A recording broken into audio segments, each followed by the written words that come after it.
नमस्कार मंडळी, श्री स्वामी समर्थ. तर आम्ही ना गेलो होतो पुण्याला भाजीबाईच्या वास्तुशांतीसाठी. आणि ह्या माझ्या सख्या भाजीबाई नाही, कारण मला नणंदबाई नाही आहे. पण आपण जर का जवळ घेतला आणि जीव लावला ना तर परकी आपले होतात. तर या माझ्या मावस नणंदबाईंना त्यांची मुलगी आहे, म्हणजे माझ्या मिस्टरांच्या मावशीची नात. त्या खूप लहान होत्या ना, तेव्हापासूनच माझ्याशी छान असं बोलणं वगैरे, आणि एकदम सख्या मामीसारखं. आणि माझंही तसंच आहे, सख्या भाचीसारखं.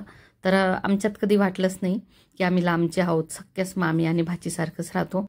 आणि एका भावाकडून एका बहिणीला काय अपेक्षा असते, आणि त्या भाच्यांनाही एका मामाकडून काय अपेक्षा असते.